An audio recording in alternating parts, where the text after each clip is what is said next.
Today we're going to talk through mind games and the changing of narrative within the sports card hobby industry, by certain influencers and businesses. And I think this is going to be a really interesting, deeper discussion on the hobby. It won't be focused in on cards specifically, but I just want you guys to sort of hear me out and then let me know your thoughts at the very end. It might go for about 10 minutes, so please, just bear with me. The thing I want to kick off first, though, is the changing of narrative. And we've seen a few things in recent weeks with regard to the whole trimming situation that I think to speak to bigger problems, within the hobby as a whole, within the industry as a whole. And this goes to how people are out there now trying to, change the narrative on what is and isn't okay when it comes to trimming cards, I should say. Now, myself and many others, when this news first broke from the whole Evan Mathis thing, and then obviously the subsequent interview with Jason Koons and a few others, lots of people basically talk to these guys are trying to normalize, this negative behavior. And like I said in my weekly news video the other day, if you go back to what I said about Kurt's Card Care about 12 months ago, I said the same sort of thing. This stuff used to be taboo in the hobby, in the industry, but all of a sudden you've got now people, for whatever reason, trying to make it out like things are okay. And they're slowly trying to creep and make more and more things normalized within the hobby. And you need to sit back and ask yourself the question is, why are these guys doing this? Is there ulterior motives? When you've got, somebody like Evan Mathis, coming out and making a video on how to trim cards, and then you've got some people out there that are quite influential within the hobby, defending it to an extent, right? They're saying, oh, I think this portion is okay, or I can see why he wants to do it because he's just making it how, it came from the factory. All these little tidbits that are trying to make, the whole behavior normalized is them trying to change the narrative for the worse, right? They want to push an agenda out there to a lot of naive and new collectors or people out there that have lost big over the last few years. So they're looking at ways to maximize the money. They're doing this to change that mindset within you. They're doing this to change your habits as a collector, as an investor, whatever it is you want to refer to yourself as. They're looking to plant a seed in your head, try and normalize this behavior because they've got, ulterior motives that they're looking to try and, take advantage of. And it's not just limited to, what we've seen in recent times with this whole card trimming situation. You've got people that are out there trying to make it out like card trimming is okay because they want to make, the worst of card trimming okay, but they want you to get comfortable with maybe stuff like surface cleaning and, corner repairing and edge repairs and dent repairs and all that sort of stuff. It's not just limited to those kinds of things, right? You're also seeing this sort of, changing of narrative and mind games from certain influencers and certain content creators, right? You go back over the last 2 to 3 years, you had a lot of people, very obviously, talking about prospecting, talking about investing big money into people like Luca, into, unproven players across all sports, right? And they were even telling you to go out there and sort of chase things like F1 and some of these newer sports as well. And they're now starting to backtrack a little bit, right? You look at those same content creators that are now talking about buying vintage. They are now talking about buying proven Hall of Famers. How much of that, is them, being inexperienced over the last few years? They were new to the hobby, maybe. So they were just doing what everybody else was doing, and now they've learned the hard lesson. So now they're chasing vintage. Now they're chasing Hall of Famers.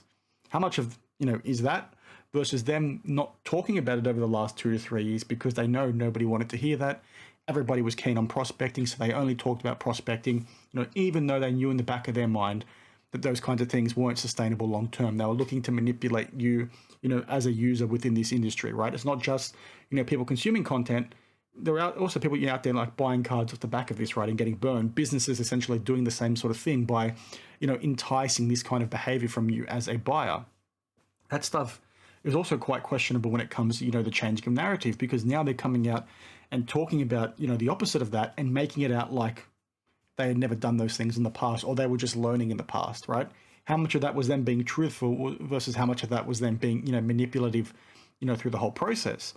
And you sort of don't just see it with like instances like that. There's also one thing I want to quickly flag here as well, of a pretty good example of a content creator, right? So Rob, the sports card therapist, had Jeff Wilson, sports card investor, and Dan, the great curator, on to talk about, polarizing figures within the hobby. And one thing that was interesting within this is that, Dan kept referencing hate keepers, right? When it came to people, questioning him and Jeff, right? The haters. And Rob did a really good segue on this that he didn't dig deeper enough on, in my opinion. But Rob basically said, okay, you keep saying hate keepers, but let's go back to that gatekeeper clip that Sports Card Radio keep playing. And it's this clip in question. And we need to form a tight-knit circle around our community, our people. We need to form a tight-knit iron circle around this where we can be the gatekeepers. Now, the thing that's interesting with this, right, is the video in relation to that has since been deleted by Daniel. And, he came out in this, stream with Rob, the sports card therapist, and tried to say that he was referencing people scamming kids with that statement, right? That's specifically what he was referencing. And he basically said, I don't remember what that video was about initially, but I think it was for this. Yeah, I reached out to Sports Card Radio because they're the ones who clipped that, and because the video has since been deleted and I can't find it, they said, no, I'm very certain, close to 100%, that he was talking about our comments on Sasha T at the time, and basically said, you need to sort of keep these people out that are going to hate on you for no reason. He also stretched it in terms of that statement from Dan, was also referring to things like people questioning him on some of the pumping and dumping accusations in the past. So now you've got this person, this content creator, changing the narrative on something that happened over 12 months ago that was about a very specific thing, and now he's trying to make it out like it was just him trying to protect kids from getting scammed. Like maybe some of it was, but there's a very distinct portion within that was, very questionable by him, right? These pump and dump accusations, he can play them off all he wants, but there are people across multiple industries, the wrestling cards, the Marvel cards, the sports cards, is what he's first dabbled in when he came into the hobby as a content creator.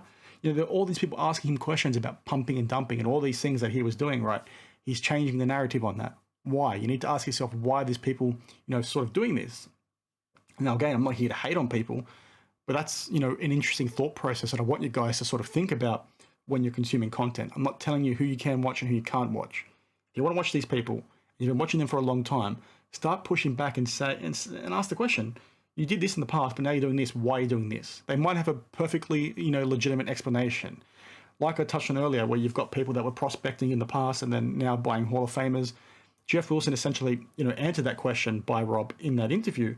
And he basically talks to the fact that, these things were always of an interest to him, but he was putting out that content because that's what people wanted to watch, right? So again, was that him just doing that because that's what people wanted to watch, or was he doing it for ulterior motives? No one's ever going to know the answer to that question. I like to think that Jeff wasn't doing it for that reason, and he basically come out and said he didn't do it for that reason. So I think we need to take his word for it for the time being. But like I said, that's just something interesting you need to keep front of mind. Now, this kind of thing I also refer to as people playing mind games with you because they want to try and manipulate, the information and where it's coming from. And sometimes people punch down when they're doing this, and sometimes they punch up. And like we talked to the Cage lawyer yesterday in the weekly news video regarding his comments on trimming, he sort of came out and said a few things here that I thought were, quite unfortunate, because he sort of made it out to be like he was the first person in this space to say that trimming is bad, and that everybody else that talked about it were trying to normalize the behavior. And that's not true. So either, Cage has not seen these other videos, which is shame on him to some extent. I'll get to that in a second. Or he's seen it, but he wants to, manipulate the narrative. So you guys understand that if you want this kind of good information, it needs to come from him, and he's the only one that's going to talk about it. Now, I think this is just him, the way he was talking in that specific instance. I don't think he meant, anything by it, but it happens a lot with these guys that are quite influential within the hobby. People will say, well, Cage doesn't have a whole lot of subscribers. How influential is he? He's got a lot of, big connections with this hobby at all the graders, at the manufacturers. He's very well connected, right? And he shares that same sort of sentiment as them. You've got these big accounts, these big businesses out there that are pushing things out there to you as customers, but they're not sort of paying, enough attention to the wider community, to the wider hobby, to the wider industry. They're making comments like that, that Cage is the only one to talk about this, either because they're not paying attention to the little guy, which I think is a really poor form and might actually speak to some truth when you see some of the issues that BGS have put out recently, right, with regards to grading scale changes and things like that. Are they listening to the right people? Are they not listening to the smaller guy because they think it's too negative? There's all these things, right, that you sort of need to sit back and say, okay, well, how much of that is mind games? How much of that is truthful? How much of that is them, changing the narrative? Which then obviously also doubles down a bit further, right? Because not only do you have these people trying to play those kinds of games and change the narrative a little bit, but you've now got more and more of these, bigger influential channels talking about some of this, hanky panky within the hobby. But they're doing it from a perspective where, again, they're not, providing attribution to the people that had done it long before them. And I'm not just saying this because I do this kind of content, right? I'm not looking for a shout or attribution or anything like that. I'm talking to, the greatest sentiment as to what this means for the information that is being fed to you, as a customer, as a hobby enthusiast, as a collector, as an investor, whatever it is that you are. They're talking about these things now, but they're not punching through like somebody that doesn't have a sponsor would, right? So their hands are almost tied behind their back when they're trying to give you this information, right? They're giving it to you through the lens of being a sponsored individual or through the lens of being connected with certain influential people within the hobby. And that stuff, again, is pretty questionable in my opinion. It goes to another pretty clear example of some of these, narrative changing and mind games with the whole card porn account and their situation over the last 12 months, right? They used to be a really good source of information for people to rely on to then make, informed decisions as a customer. But now it looks like they're, influenced in some capacity by collectors, right? They've got, strong relationships with Golden based on, the auctions and the Drake break. They're sort of punching on certain businesses, but then they're holding back when it comes to others. So then they're, like I just alluded to, one hand held behind their back because they can't talk the way they want to through some, kind of self-interest, either through sponsorships or, independence, i.e. they're too close, too friendly with certain people, they don't want to offend them. There's all this sort of stuff, and it's nothing new, right? Because we've talked to it, many times on the channel in the past. I just think you need to be very careful when you're consuming this kind of content. I said it a little bit earlier. I'm not looking to tell you who to watch and who to not watch, right? All the people that I just mentioned that might have question marks around them or might be doing things and use them as an example. Maybe they're not doing things, but they just serve as good examples for this topic. I'm not telling you not to subscribe to them. If you want to watch their content, watch their content. If you want to sub to them, sub to them. I'm subbed to most of them myself, right? Because when I'm trying to make, content and topics on certain things, I don't want to be somebody that's only looking at things through one lens, right? I'm consuming content from everywhere and anywhere because I want to make, the most informed decision for you guys, as my viewers. I've had a few people off the back of that weekly news video, actually, because I gave an attribution to Cage and said you should go and subscribe to him and follow him. People basically came out and said, well, why are you doing that? Cage is not a good dude. Like, irrespective of whether Cage is a good dude or not, I think, I've said this before, you sell yourself short as an individual from learning, education purposes, from getting exposed to different things, by blocking people, by holding yourself off to different points of view. You don't have to like Cage. You don't have to like Dan the Great Curator, right? But if you're not listening to them in some capacity or understanding or keeping tabs on them to some point, you're going to miss out on something they might say that would either be really, really good or really, really bad, right? You need to open yourself up to everything. This mindset we have, in the modern world is not good to sort of go into these echo chambers and close yourself off. Now, I know that's a really, much deeper discussion point than what I want to get into today, but that's, a very key message of mine. If you go back to all my Dan the Great Curator videos, right? The thing I hate on that guy the most for is the fact that he constantly blocks people, right? He's trying to control the narrative. We're now seeing people maybe trying to change the narrative with some of these statements that I've made throughout this video. You've got now people trying to play mind games with you as a potential, customer, consumer. They're trying to say, you want the information, you need to go through these people, or nobody else is talking about it, or don't listen to this guy because he's hating, don't listen to AIH Sports because he only hates.